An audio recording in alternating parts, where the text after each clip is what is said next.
Gujarat focus ન્યૂઝમાં આપનું હાર્દિક સ્વાગત છે. હું હિરલ. આજના મુખ્ય સમાચાર. લોકપ્રિય ગાયિકા ઈશાની દવે શંકુસ એન્ટરટેઇનમેન્ટના સહયોગ સાથે બદલાવ ચેપ્ટર 1 નામના ભવ્ય લાઇવ કોન્સર્ટ પ્રોડક્શનને રજૂ કરવા જઈ રહી છે. આ વિશિષ્ટ સંગીતમય પ્રસ્તુતિનો હેતુ world class production, immersive storytelling અને આધુનિક કલાત્મક દૃષ્ટિકોણ દ્વારા આજના દર્શકો માટે ગુજરાતી સંગીતના અનુભવને નવી ઓળખ આપવાનો છે. આ કાર્યક્રમ માત્ર પરંપરાગત સંગીત પ્રસ્તુતિ પૂરતો મર્યાદિત નથી, પરંતુ ગુજરાતી સંસ્કૃતિને ઉજાગર કરવા અને તેને નવી ઊંચાઈ આપવા માટેનો એક અનોખો પ્રયાસ છે. મારું નામ આર્જવ છે અને હું આર્ટિસ્ટ મેનેજમેન્ટ અને મોટા કોન્સર્ટ્સ ડાયરેક્ટ કરી રહ્યો છું.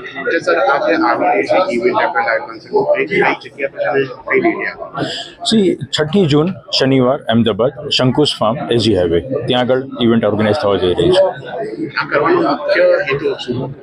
હેતુ એક જ છે કે આવનારી જે ગુજરાતી પેઢી છે, સી આજે English music dominance, DJ, EDM મ્યુઝિકનો બધું પ્રભુત્વ આવનારી પેઢી પર બહુ પડી રહ્યું છે. ક્યાંક ને ક્યાંક આપણી જે સંસ્કૃતિની જે ધરોહર છે એ ભૂલાઈ રહી છે.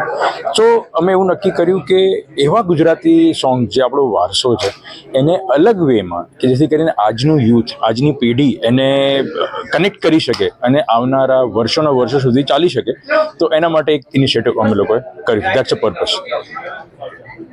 સર, આ વખતે જે તમે લાવી રહ્યા છો લાઈવ એમાં તમારું યુએસપી શું છે? એટલા બધા ઓર્ગેનાઇઝ કરી રહ્યા છો.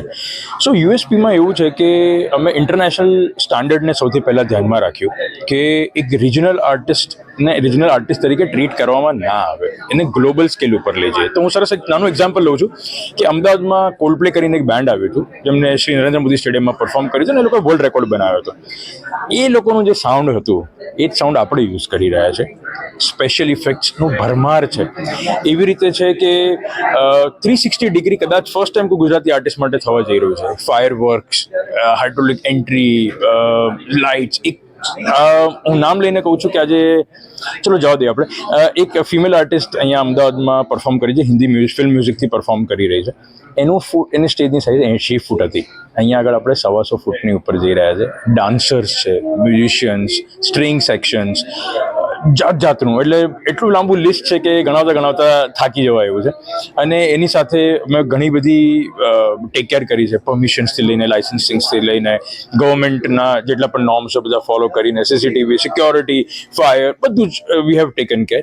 અને લોકોને જરાય તકલીફ ના પડે એના માટે પાર્કિંગની પણ પ્રોપર વ્યવસ્થા કરેલ છે. અને મે બી કદાચ એવું થશે કે અંદર જતાની સાથે જ તમને એમ થાય કે આ શું છે, બિકોઝ 4,500 સ્ક્વેર ફૂટની આસપાસ ખાલી LED સ્ક્રીનનું બ્રોડકાસ્ટિંગ માટે આપણે એનો યુઝેજ કરેલો છે. ગ્રાફિક્સ છે, 8-8, 10-10 એન્જિનિયર છે. લગભગ આ શોને રન કરવા માટે 150 લોકોનું મેન પાવર લાગી રહ્યો છે. એટલે આ એક કદાચ ઐતિહાસિક શો બનશે અને કદાચ આવું ફરી થશે એ ખબર નથી. તો એ USP છે. જારી રાખવી જે આ ગુજરાતની અને અમદાવાદની ધરતીને તમે કરી છે, એના માટે કેવી તૈયારીઓ હશે આવતા કોન્સર્ટ માટે?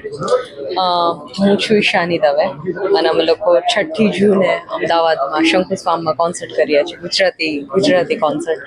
અને 4 વર્ષથી આની પાછળ મહેનત ચાલી રહી છે. 4 વર્ષથી બ્રેઇન સ્ટ્રોમિંગ જ ચાલી રહ્યું છે કે કયા ગીતો લેવા, કેવી રીતે લેવા, એને ક્યાં મૂકવા, કેવી રીતે મૂકવા, આ બધું ચાલી રહ્યું છે.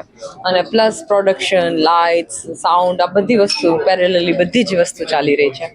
અને મને એવું હતું કે જે ઇન્ટરનેશનલ લેવલના કોન્સર્ટ થતા હોય છે કે જેમાં બધા મનોરંજનના બધા પાસાઓ કવર થતા હોય છે, એ આપણી ગુજરાતી ભાષામાં કેમ?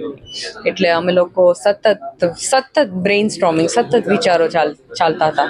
અને ધીરે ધીરે રોજ કંઈક ને કંઈક અને હું બધું લખતી જતી હતી. અને પછી ઇવેન્ચ્યુઅલી જે આ કોન્સર્ટ થઈ રહ્યો છે એમાં ઘણો બધો વિચારોનો એક વિચાર કરીને અમે લોકો મૂકવા જઈ રહ્યા છે.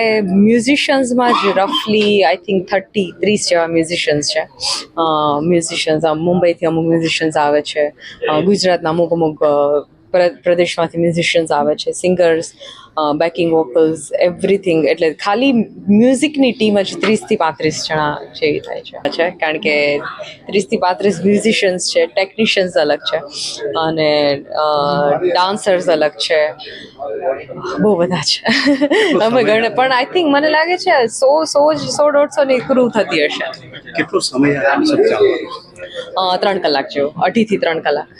આપણે કોઈ ક્રિટિસાઇઝના અર્થમાં હું નથી કહેતો, પણ કોન્વેન્ટ કલ્ચરની અંદર જો આપણે અપગ્રેડ થતા રહીશું તો પહેલું નુકસાન ભાષાને જશે.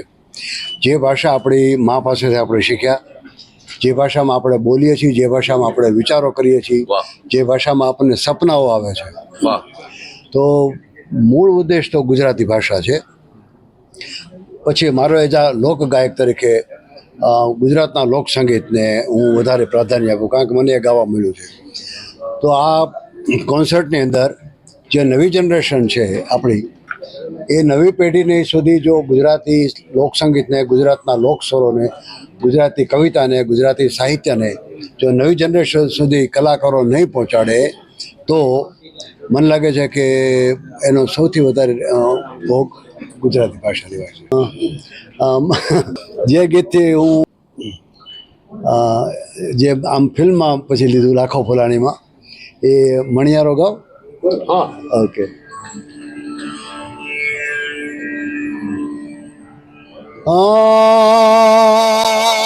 મણિયારો હલુ હલુ થઈ રવિ જો રે, મણિયારો હલુ હલુ થઈ રવિ જો, હે મુજા દલડા, એ મારા મનડા, એ મારા હૈડા, હે મારો હૃદય ઉદાસીમાં હોય રે, છેલ મુજો હાલારી મણિયારો, કે ભેણ મુજો પરદેશી મણિયારો,